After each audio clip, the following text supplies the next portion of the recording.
que una bona copa de Moet Chandon, amics meus. Tens tota la raó.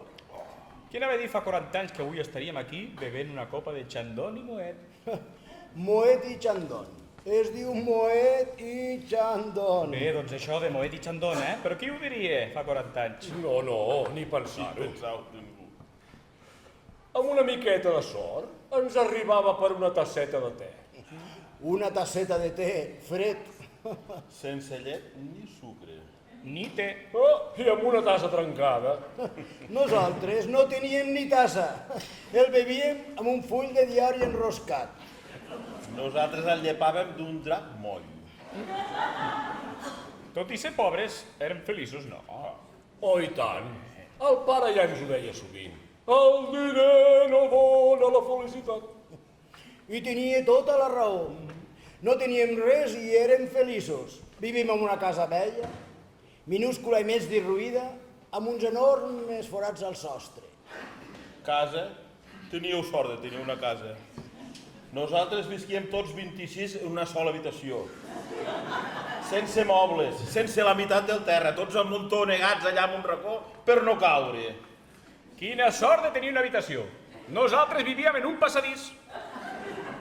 Nosaltres somiàvem amb un passadís. Vés estat com un palau.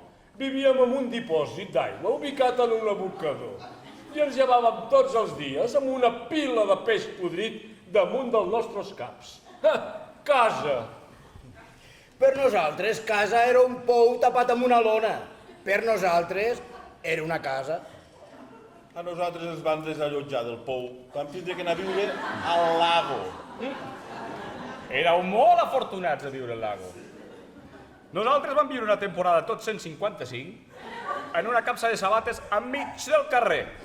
Una caixa de cartró? Oh, i tant! Oh, quina sort! Nosaltres vam viure durant un any en un full de diari enroscat en una fossa sèptica.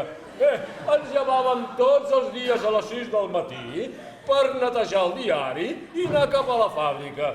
14 hores al dia, els 7 dies de la setmana, per dos duros l'hora. I a sobre, quan arribàvem a casa, el pare ens pagava amb el cinturó fins que quèiem a terra esgotats. Quin luxe.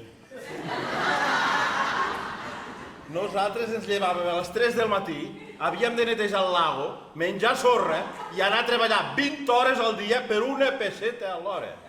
I quan arribàvem a casa, el pare ens fotia hòsties al cap amb una botella trencada, així teníem sort.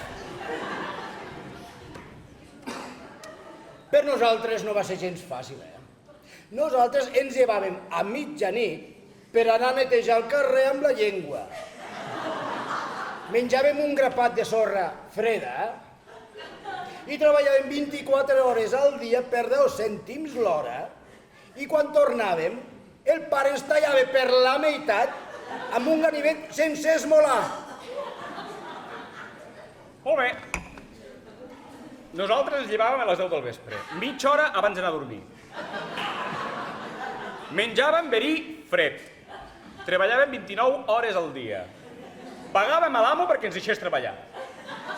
I quan arribàvem a casa, el pare ens matava i ballava sobre les nostres tombes cantant el cara al sol. Prova, això explicar-ho al jovent d'avui en dia. No et creuen? No, no pas, Què va? no pas.